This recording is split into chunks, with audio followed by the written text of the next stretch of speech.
How we doing? My name is Charles Lanham with Mr. 380 Easy Products out of Arlington, Texas.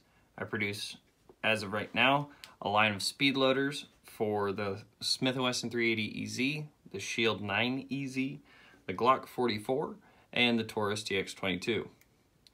As soon as I saw the Glock 44 and that it only came with 10 rounds, I knew I had to see if I could get more rounds in this flush mount mag. So this is my second prototype.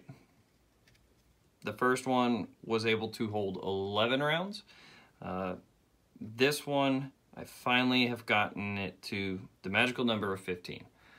For those of you who have a Glock 19 and you purchased a Glock 44 to use as a trainer, this is going to match the capacity of a Glock 19.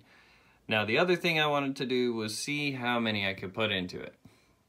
And as you can tell, I did a couple more than 10. As of right now, the max capacity of this magazine with the factory spring, it does have a couple issues. Mainly the spring is rolling around on itself, but it can hold 17 rounds. So my goal is to get it to hold 17 rounds reliably. Also, I'm going to have to adjust the spring rate if it goes up that high. On the 15 rounds, though, it does very well. I will be looking to make this magazine hull out of reinforced nylon with glass fiber or carbon fiber. I might do ASA or a few others. I'm gonna mess around with the different types of filament to see if I can get this to be just as strong and reliable as a Glock magazine.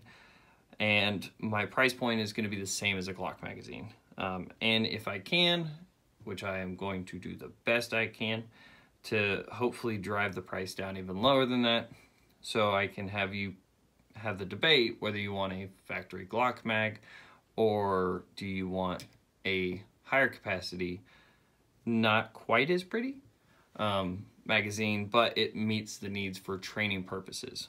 So just to kind of show you, I'm not all show and no go. So that's 2, 3, 4, 5, 6,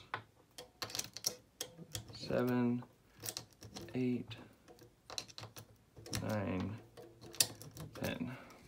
Just to give you a clue, that is almost half the space that the factory 10 rounder does.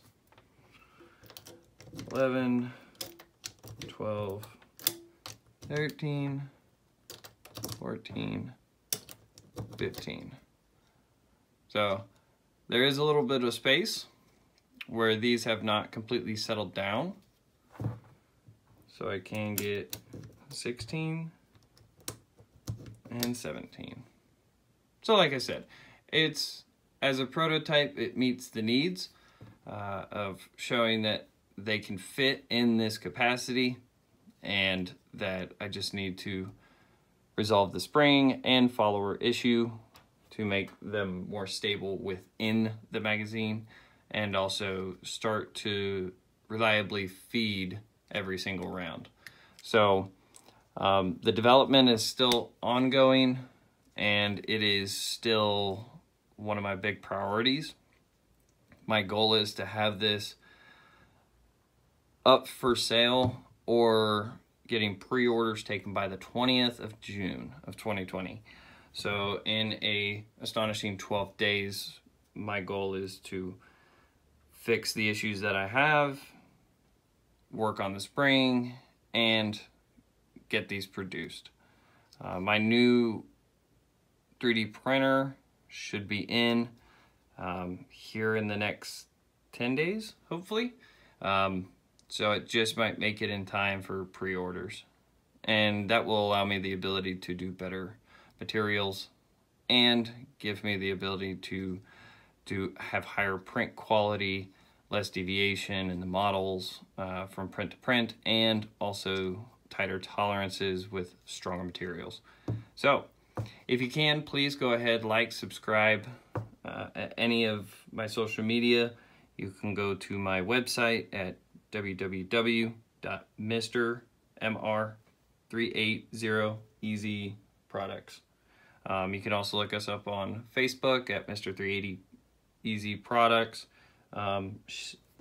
Shield Owners Facebook group, and you can go to Twitter at Charles M. Lanham 1 or Mr.380 Easy Products on Instagram.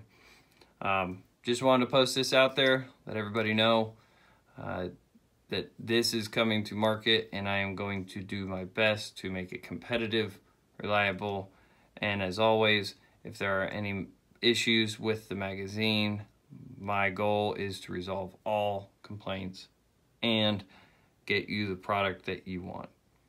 So, hopefully the next time you see me is I will have video of me running these at the range, showing you the progress that I'm making as far as the feeding issues, what kind of durability I'm looking at, what kind of tests I'm doing as far as dropping it and stuff, seeing if I can break it.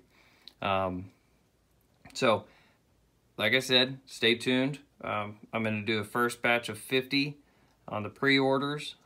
Those individuals will be basically told to break it. Not maliciously, though. I want them to run the guns as hard as they can. I want them to do speed loads, let the mags drop, all that, you know, aggressive use of the product to see if I can find a failure point and see how I can mitigate that. So, all right, well, I appreciate it. Thanks for your time, and I will talk to you later. Enjoy and keep loading.